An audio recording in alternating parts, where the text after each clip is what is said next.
برے اثرات آئے نہیں ہیں، آنے والے ہیں۔ تو یہ کیسے کون سی قیامت آئی تھی کہ پاکستان کے اندر اس طرح کی معیشت ڈوبنے کے اوپر کھڑی ہے؟ کیا ہوا؟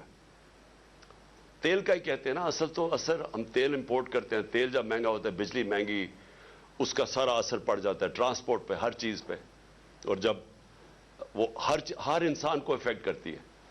تو تیل، پھر سے میں بتا دوں کہ ہمارے دور میں 110 سے 115 ڈالر بیرل پہ گیا تھا، آج پہلے کوئی 75 ڈالر پہ چلا گیا تھا نیچے گر کے، اب کوئی 85 ڈالر کے اوپر تیل ہے بیرل۔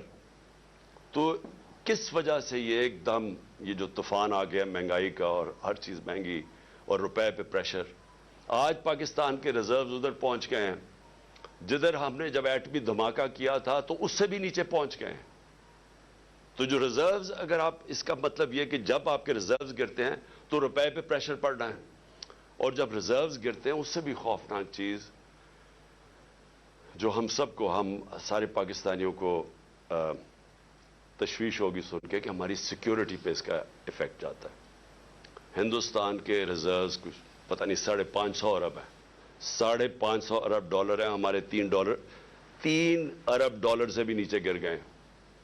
تو کہاں 550 ارب ڈالر اور کہاں 3 ڈالر سے نیچے گرنے کا؟ صرف آپ کو اگر کبھی آپ کو دل کے اوپر اگر تکلیف پہنچانی ہے تو ہندوستان کی چینلز دیکھیں آج کل وہ کس طرح پاکستان کا نام لے رہی ہیں کہ یہ صرف 9 مہینے کے اندر ملک کدھر سے کدھر پہنچ گیا۔ اب میں جو یہ امپورٹڈ گورنمنٹ کے imported finance minister Ishaq Dar, پہلے تو انہوں نے بڑی بڑکیں ماری کہ 200 سے میں نیچے ڈالر کروں گا، پھر IMF کو انہوں نے دھمکیاں دی، پھر موڈیز جو ریٹنگ ایجنسیز ہے اس کو دھمکیاں دی، اور آج اپنے گھٹنے ٹیک لیے ہیں، اور آج کہہ رہے ہیں کہ جی کرتا تو سب کچھ اللہ ہے،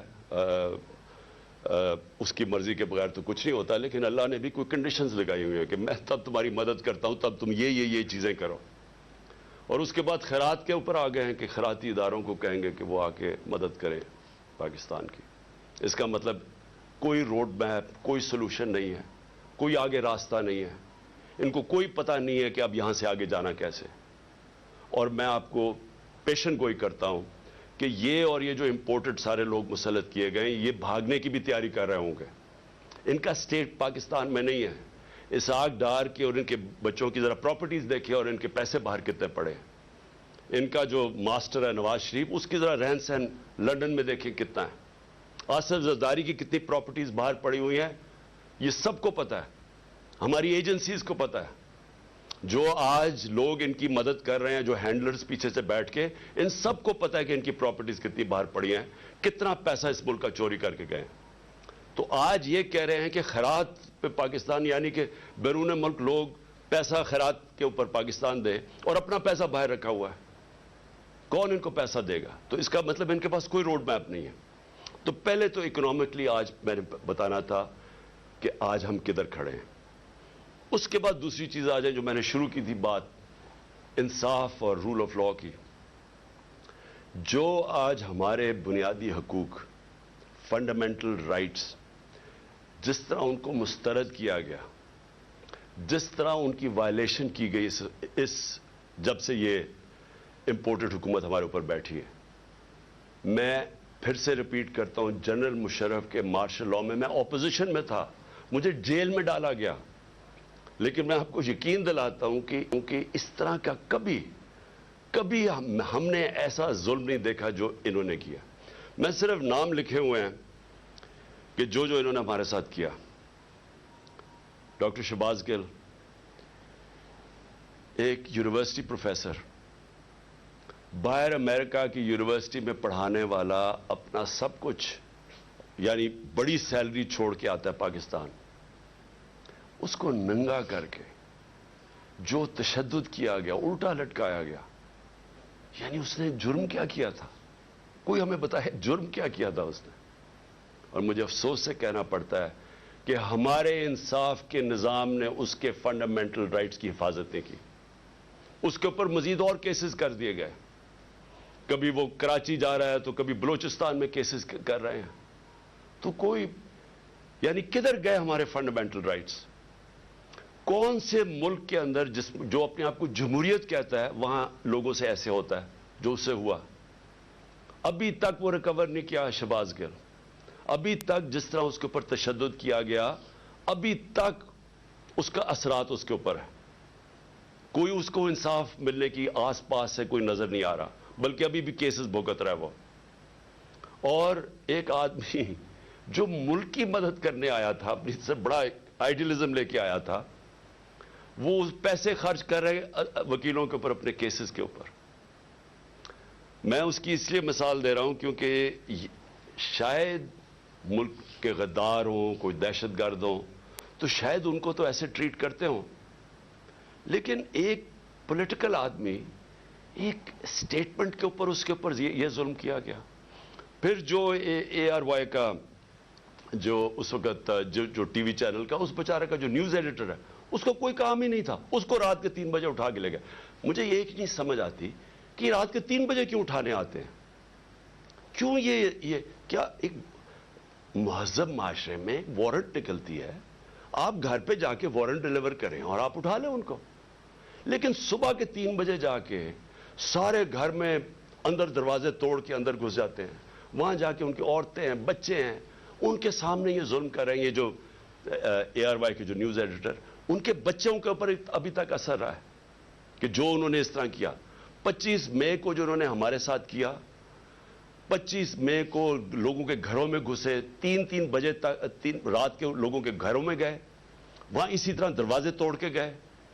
ایک جو میجر صاحب تھے, ان کے گھر میں جب دروازہ توڑ کے گئے تو انہوں نے گولی چلائی. کسی کو کیا پتا کہ ڈاکو آ گیا, کون آ گیا رات کو, تو وہ بیچارہ سپاہی بیچارہ ایسے مارا گیا بیچ میں. ذمہ داری ان کی تھی جنہوں نے آرڈر کیا, اور اس کو اٹھا کے لے گئے, اور اس کو پھر اس کے اوپر تشدد کیا. اس کے بیٹا, اس کا کوئی قصور ہی نہیں تھا, وہ کہہ رہے ہیں میجر صاحب کہ میں نے گولی چلائی ہے. اس کے بیٹے کو لے گئے, اور جو بیٹے کے اوپر تشدد کیا, کتنے مہینے رکھ کے, کدھر گئے فنڈامنٹل رائٹس؟ اور اس کے بعد اعظم سواتی سینیٹر, باہر پیسے اس نے جا کے پیٹرول پمپ کے اوپر امریکہ میں کام جھاڑو دے کے اپنی بزنس بنائی, پیسہ بنایا, اور وہی آئیڈیلزم لے کے وہ پیسہ سب اپنا پاکستان بھی لے, پاکستان بھی آ گئے, سینیٹر بن گئے. ایک ٹویٹ کے اوپر, اور ٹویٹ اتنی سچی ٹویٹ ہے کہ باجوہ کو کہہ رہے ہیں کہ آپ نے NRO2 دیا, ساری قوم کہتی ہے اس نے دیا, اس میں تو کوئی شک نہیں ہے. اس کے اوپر جو تشدد کیا گیا, بچوں کے پوتے اور پوتیوں کے سامنے صبح کے 3 بجے گھس کے اس کو پہلے مارا, پھر حوالے کیا گیا نامعلوم افراد کے جن کا نام بھی انہوں نے لیا ہے, اور ان کو اس کے اوپر ننگا کر کے پھر تشدد کیا. پھر ایک گندی ویڈیو بنا کے بیوی کو گھر دے دی, بیوی اور بیٹی کو. یعنی یہ کون سی بنانا ریپبلک میں, کدھر گئے فنڈامنٹل رائٹس؟ پھر آگے آ جائیں, فواد چودھری پھر صبح کے 3-4 بجے پہنچ گئے گھر, ادھر سے پھر اٹھایا, ہتھکڑیاں لگائیں, اوپر کپڑا, یعنی یہ کوئی دہشت گرد تھا کیا تھا؟ اس کو پھر پھرایا چاروں طرف, اور جو اس سے کیا, چھوٹی بیٹیاں وہ ٹرامیٹائزڈ, بیٹیوں کے اوپر اثرات ابھی تک. پھر شندانہ گلزار, کیا اس نے شندانہ نے کیا کہ اس کو دہشت گرد بنا دیا؟ یہ جمہوریت ہے آپ اگر کوئی بیان دیتا ہے اس کو مسترد کر دیں. یہ کیسے ہو گیا کہ اس کے بیان کے اوپر اس کو دہشت گرد بنا دیا, اس کے اوپر کیس کر دیا دہشت گردی کا؟ پھر شیخ رشید کو پہلے, اور فواد چودھری کو ہائی کورٹ 4 دفعہ ہائی کورٹ نے آئی جی کو کہا کہ میرے سامنے فواد کو لے کے آؤ. آئی جی نے کوئی پرواہ نہیں کی, کہیں اور سے آرڈر مل رہے تھے, کوئی فکر نہیں کی انہوں نے. اور پھر شیخ رشید بیل دے دیتی ہے عدالت, اسلام آباد ہائی کورٹ, اور کیسز ڈال کے اس کے اوپر کیسز پہ کیسز بنائی جا رہے ہیں, اور اس کو رکھا ہوا ہے. ایک کتنی دفعہ شیخ رشید منسٹر بن چکے ہیں, عمر ان کی 75 سال ہے, رات کو ہتھکڑیاں باندھ کے ان کو کمرے میں رکھا ہے. ان کے اوپر کپڑا ڈالا رکھا ہے. یعنی یہ میں اپنے انصاف کے نظام کو آج پوچھ رہا ہوں, کدھر گئے ہمارے فنڈامنٹل رائٹس؟ اور پھر میں گنانا چاہتا ہوں, عمران ریاض کو اٹھایا.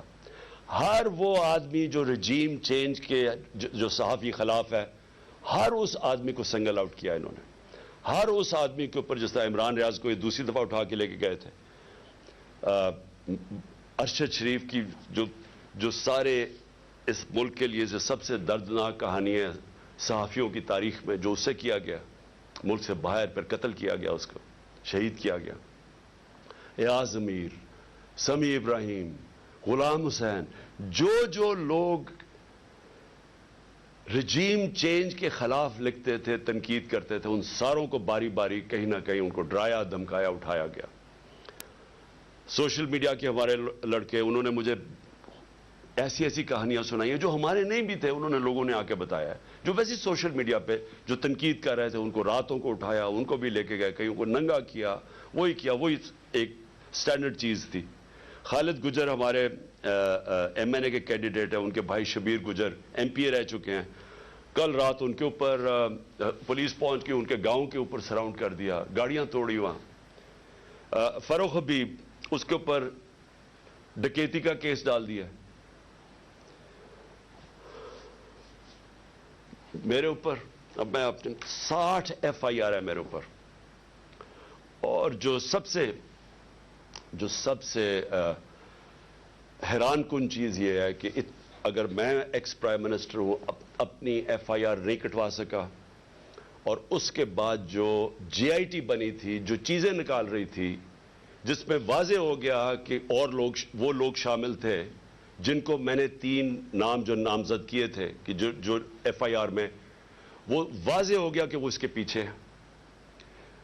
نہ وہ, پھر سے میں کہتا ہوں کہ جو ڈی پی او گجرات, نہ وہ اپنا فون دینے کے لیے تیار تھا, اس کو بھی کہیں سے حکم آ رہا تھا. نہ سی ٹی ڈی کے اندر وہ جو ایس پی تھا, نہ وہ تیار تھا اپنا فون, جس پہ اس نے وہ جو دوسری ویڈیو بنائی تھی, وہ جو شوٹر تھا نوید یا ندیم, نہ انہوں نے دیا, نہ انہوں نے کوآپریٹ کیا. لیکن جو رپورٹ درج کروائی گئی عدالت نے, جے آئی ٹی نے عدالت میں جو رپورٹ درج کروائی, اس کے اندر یہ چیز واضح ہو گئی کہ 3 شوٹر تھے, ایک نہیں تھا, تو دینی انتہا پسند کا سارا ختم ہو گیا کیس. لیکن جو سی ٹی ڈی کے اندر جب اس کو نوید کو اٹھا کے سی ٹی ڈی لے کے گئی, تو وہاں 5 نامعلوم افراد تھے. کیا کام تھا ان کو سی ٹی ڈی میں؟ تو کیا اگر کسی میں کوئی شک ہے تو اب یہ شک ہٹ جانا چاہیے کہ یہ جن لوگوں نے کروایا تھا ان کا کام میری حفاظت کرنا تھا, انہوں نے یہ کروایا سب کچھ, اور اس لیے وہ کور اپ کر رہے ہیں. کیئر گورنمنٹ کیسے ہو سکتی ہے کہ جے آئی ٹی کی جو پنجاب گورنمنٹ نے نوٹیفائی کی ہوئی جے آئی ٹی, اس کو بند کر دیا, اس کا کام نہیں کرنے دے رہا ہے؟ کس چیز کا خوف ہے؟ کیونکہ طاقتور لوگوں نے اپنا فیصلہ کیا ہوا ہے کہ اگر وہ قانون کے اوپر ہیں, یہ ہے. اور پھر میں واپس جاتا ہوں کہ یہ سارے جو میں نے آپ کو کیسز اس لیے بتا رہا ہوں کہ یہاں رول آف لا نہیں ہے, یا انصاف ختم کر دیا ہے, یا جنگل کے قانون کی طرف نکل گیا پاکستان. اور کوئی ملک جدھر انصاف اور رول آف لا نہیں ہے, وہاں خوشحالی نہیں آ سکتی. یہ ہم اندھیرے کی طرف لے کے جا رہے ہیں, اور یہ مزید جتنی یہ اور کوششیں کر رہے ہیں, جتنا ہمیں ڈرانے دھمکانے کی, یہ صرف ثابت کر رہے ہیں کہ اس ملک میں مائٹ از رائٹ ہے, جس کی لاٹھی اس کی بھینس, کہ کوئی انصاف نہیں ہے کمزور کو. یہ ثابت کر رہے ہیں کہ یہ جو لوگ اوپر بٹھائے ہوئے ہیں ہمارے, ان کا صرف مقصد ہی ایک ہے کہ کسی نہ کسی طرح اپوزیشن کو ڈرا دھمکا کے ختم کرو, تاکہ یہ ختم ہو جائے. تو پھر وہ جو میں جس کا نام 12th مین بھی رکھا ہوا ہے, وہ لڑنے سے بھاگا آئے. جب وہ سمجھ جائے کہ اب گراؤنڈ تیار ہو گئی ہے, تو تب وہ آ کے الیکشن جیت کے تو کہے جی دیکھیں بہت بڑا مارکا مارا. یہ صرف گیم پلان ہے. لیکن جو تیسرا میرا پوائنٹ ہے کہ جو پولیٹیکل اس وقت جو ہمارے ملک میں پولیٹیکل انسرٹنٹی ہے, جس کی وجہ سے کبھی بھی معیشت ہماری کبھی بھی وہ استحکام اس میں نہیں آ سکتا جب تک آپ پولیٹیکل سٹیبلٹی نہ لے کے آئیں. تو ہم نے جب فیصلہ کیا, میں نے فیصلہ کیا کہ ہم اپنی دو گورنمنٹس کو ڈیزالو کرتے ہیں، پختونخوا اور پنجاب کو، تو اس کے پیچھے اپنا ملک کا سوچ رہا تھا کہ میں نے سوچا کہ اگر ہم آئین کہتا ہے کہ جیسی آپ اپنی گورنمنٹ ڈیزالو کرتے ہیں، جو گورنر ہے اس نے 90 دن کے اندر الیکشن کی ڈیٹ دینی ہے. یہ پاکستان کا آئین ہے.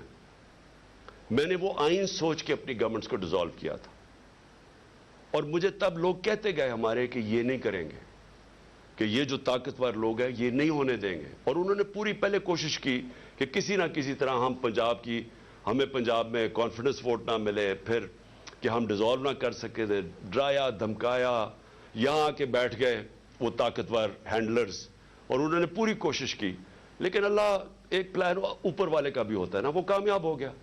ہمیں 186 ووٹ مل گئے، اور ہم نے اپنی گورنمنٹ، جب کانفیڈنس مل گیا ووٹ، ہم نے اپنی گورنمنٹ ڈیزالو کر دی. اب یہ سارا ملک اب تماشا دیکھ رہا ہے کہ ابھی تک 18 دن ہو گئے ہیں، دونوں گورنرز نے ڈیٹ نہیں دی الیکشن کی، اور یہ جیسے ہی 90 دن ختم ہوں گے تو ساری قوم سمجھ جائے کہ اس کے بعد یہ آرٹیکل 6 لگے گا ہر کوئی جو گورنمنٹ میں بیٹھا ہوگا، کیونکہ وہ بالکل جو بھی گورنمنٹس ہوں گے اللیگل ہو جائیں گی، وہ آئین کے خلاف ہو جائے گی. اور جو بھی یہ کوشش کر رہا ہے کہ کسی طرح اس کو آگے کھینچا جائے، اور وہ ہمیں پتہ ہے کون کوشش کر رہے ہیں. ایک تو یہ جو امپورٹڈ ڈاکو بیٹھے ہوئے ہیں ہمارے اوپر، یہ خوف زدہ الیکشن سے، ان کو پتہ ہے کہ الیکشن میں یہ جیت نہیں سکتے، اور انہوں نے تیاری کی ہوئی تھی کہ جتنا ٹائم گزرتا رہے گا اس کے اندر یہی حربے استعمال کر کے ہمیں کمزور کرتے جائیں گے، FIRs کاٹتے جائیں گے. عمران خان کی جیل کی پلان کیا ہوا ہے کہ اس کو جیل میں ڈالیں گے، اور پھر ہمارے جو سینئر لوگ ہیں ان کو اسی طرح ہراساں کرتے جائیں گے، جو بولنے والا ہوگا اس کا منہ بند کرنے کی کوشش کریں گے. تو یہ ان کا پلان تھا کہ یہ آہستہ آہستہ جب بالکل ہم کمزور ہو جائیں گے تو تب پھر یہ الیکشن کی کوئی ڈیٹ دیں گے. لیکن ہم نے یہ جو اپنی گورنمنٹ ڈیزالو کر کے اب جو سارا پاکستان آج پاکستان کی عدلیہ کی طرف دیکھ رہا ہے، اور میں یہ امید رکھتا ہوں کہ ہماری عدلیہ آئین کے ساتھ کھڑی ہوگی، کیونکہ اگر یہ 90 دن سے اوپر جاتا ہے تو یہ پاکستان کے آئین نہیں، پاکستان کے رول آف لا نہیں، یہ ساری پاکستان کی جمہوریت اس وقت ختم ہو جاتی ہے. اس کا مطلب جمہوریت نہیں ہے یہاں، کیونکہ جمہوریت تو چلتی ہے آئین کے اوپر. تو لہٰذا یہ اب سارا قوم تماشا دیکھ رہی ہے کہ کیا 90 دن میں الیکشن ہوگا یا نہیں ہوگا. میں ابھی آپ کو کہہ رہا ہوں کہ یہ جو امپورٹڈ حکومت ہے یہ اتنی خوفزدہ الیکشن سے، کیونکہ انہوں نے پوری کوشش کی سب کو ملا کے، جو 16 جولائی کو الیکشن ہوئے تھے بائی الیکشنز پنجاب میں، اس کے باوجود ہار گئے. پھر اس کے بعد ساری جماعتیں ایک ٹکٹ پہ لڑی، پھر ہار گئیں، وہ جو اگلا اکتوبر میں الیکشن ہوا تھا. تو یہ ڈرے ہوئے الیکشن سے، الیکشن سے ڈرے ہوئے ہیں، ملک تباہی کی طرف لے کے جا رہے ہیں. روڈ میپ ہے کوئی نہیں، کوئی چیز کنٹرول میں ان کے نہیں ہے، صرف اور صرف اس ڈر سے کہ الیکشن نہ ہار جائیں. ان کو کوئی فکر نہیں ہے کہ ملک برباد ہو جائے، کیونکہ ان کے پیسے باہر پڑے ہوئے ہیں، ان کا پاکستان میں سٹیک ہی کوئی نہیں ہے. انہوں نے پھر سے میں کہہ رہا ہوں یہ پھر باہر بھاگیں گے. لیکن اس جو ملک میں رہنے والے لوگ ہیں ان سب کو تو سوچنا چاہیے نا کہ ہم کدھر جا رہے ہیں، اور ان کو فکر کرنی چاہیے، ہم سب کو فکر کرنی چاہیے کہ اگر یہ ملک نہیں ہے تو ہم نہیں ہیں. اور اگر جس طرح معیشت تباہ ہوتی جا رہی ہے تو سب سے پہلے تو ہماری ساورنٹی جا رہی ہے، آزادی ہماری جائے گی، اور جو ہم پہلے سے کہہ بیٹھے ہیں. تو میں آخر میں میں ختم کرنے سے پہلے میں یہ جو دہشت گردی ہوئی، دہشت گردی کو بھی پوری کوشش کی گئی کہ کسی نہ کسی طرح اس سے سیاسی فائدہ اٹھایا جائے. میں یہ شہباز شریف کے سامنے رکھنا چاہتا ہوں، کیونکہ شہباز شریف کو کوئی یا تو یاداشت ختم ہو گئی ہے یا پریشر میں آ کے ان کو چیزیں نہیں یاد. تو انہوں نے کہا جی کے پی نے پیسہ نہیں خرچ کیا یا کچھ نہیں کیا یا کے پی ذمہ دار ہے. میں صرف آپ کو بتانا چاہتا ہوں کہ پختونخوا میں 2013 میں جب ہماری حکومت آئی تھی تو تقریباً 700 پولیس والوں نے شہادتیں دے چکے تھے. پولیس ڈیمورلائز تھی، پولیس کے حالات برے تھے اس وقت، کیونکہ پولیس اپنے آپ کو ڈیفینڈ کر رہی تھی، لوگوں کو کیسے ڈیفینڈ کرتی. اور سب سے زیادہ جو قربانی دی وہ پختونخوا اور اب جو قبائلی علاقہ اس کا حصہ بن گیا ہے، قبائلی علاقے کے لوگوں میں سب سے زیادہ قربانی، اور اس کے بعد پختونخوا کے لوگوں نے سب سے زیادہ وار آن ٹیرر میں قربانی دی تھی۔ اس لیے کل وہ اتنی تعداد میں نکلے ہیں امن مارچ میں، کیونکہ ان کو خوف ہے کہ پھر سے آپریشن شروع ہوا تو پھر جس وقت آپریشن ہوگا تو اس میں بے قصور شہری مارے جاتے ہیں جس طرح پہلے وہ مارے گئے تھے۔ تو اس لیے ان کو خوف آ رہا ہے کہ کسی طرح یہ امن ہو وہاں، یہ پھر سے آپریشنز نہ شروع ہو جائیں۔ لیکن جب شہباز شریف نے کہا نا کہ ہم نے کوئی توجہ نہیں دی، تو میں ذرا صرف آپ کو فگرز بتانا چاہتا ہوں۔ 9 سال، اور مجھے اس چیز کا فخر ہے کہ ہم جب 2013 کے پر آئے تو صرف آپ گراف دیکھ لیں دہشت گردی کا، اس سے پہلے دیکھ لیں اور اس کے بعد سارا دہشت گردی نیچے آئی، اور وہ نیچے آئی میں بتاؤں گا کیوں آئی۔ اور ہم جب فیڈرل گورنمنٹ میں تھے تو کیوں نہیں اس طرح کی دہشت گردی تھی تب؟ ہم ذمہ داری تب لیتے ہیں جب ہم گورنمنٹ میں بیٹھے ہوئے تھے۔ جب گورنمنٹ سے 9 مہینے نکل چکے ہیں، ذمہ داری آپ کی ہے، نااہلی آپ کی ہے۔ پختونخوا نے 9 سالوں میں 2013 کے بعد 600 ارب روپیہ خرچ کیا سیکیورٹی کے اوپر۔ اس سے پہلے ٹریننگ کا ایک پولیس کا سکول تھا، 4 سکول بنائے ہمارے ہوتے ہوئے، 4 نئے سکول بنائے گئے پولیس کے ہمارے دور میں 9 سالوں میں۔ اس سے سب سے امپورٹنٹ چیز کہ ایلیٹ ٹریننگ سکول بنایا نوشہرہ میں، کہ ایلیٹ پولیس اس کی ٹریننگ کی جائے۔ اسپیشل کامبیٹ فورس بنائی گئی جس کا صرف مقصد تھا کہ دہشت گردی کے لیے ان کو ٹرین کیا جائے۔ اس کی وجہ سے دہشت گردی نیچے آئی۔ پھر شہباز شریف نے کوئی کہا کہ جی فورینزک ڈی این اے کی لیبارٹری نہیں بنی۔ 2017 میں خیبر میڈیکل کالج میں ڈی این اے کی لیبارٹری بنائی گئی۔ تو میں یہ جو جھوٹ بولے گئے وہ ختم کرنا چاہتا ہوں۔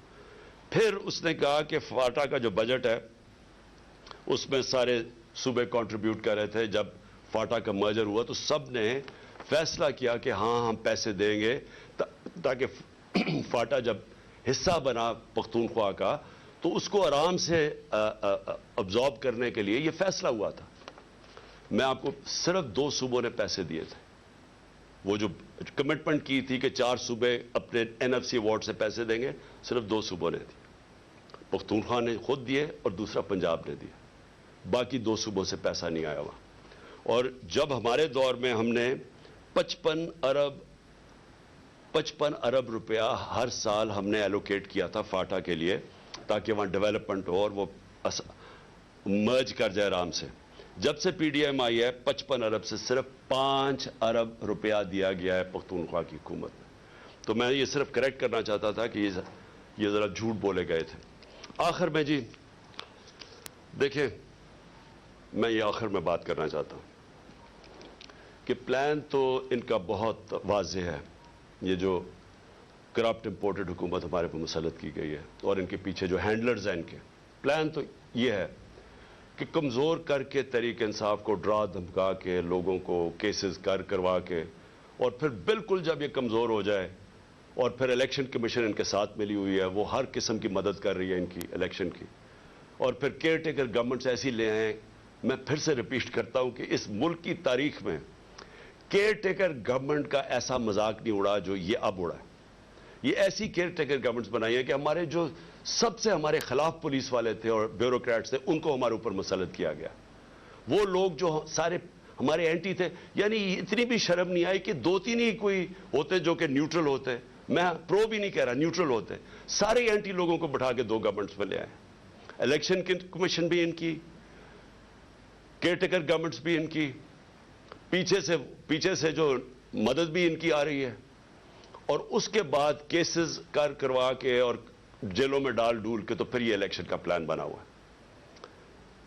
ہم نے جب 25 مئی کو جب ہمارے پر تشدد ہوا تو اگر اس وقت ہم فیصلہ کر دیتا، میں فیصلہ کر دیتا جو ہم نے پلان بنایا تھا دھرنا دینے کا، مجھے پتا تھا کہ اگلے دن خون خرابہ ہونا ہے، کیونکہ انہوں نے اتنا ظلم کیا تھا لوگوں کے اوپر کہ وہاں غصہ تھا، ہم سارے ہمارے ورکرز میں سب میں غصہ تھا، اور مجھے پورا یقین تھا کہ اگلے دن کلیش ہونا ہے اور خون خرابہ ہونا اور انتشار پھیلنا ہے۔ میں نے وہ کال آف کر دی، جو لانگ مارچ تھی 25 کی صبح کو کال آف کر دی، 26 کی صبح کو۔ پھر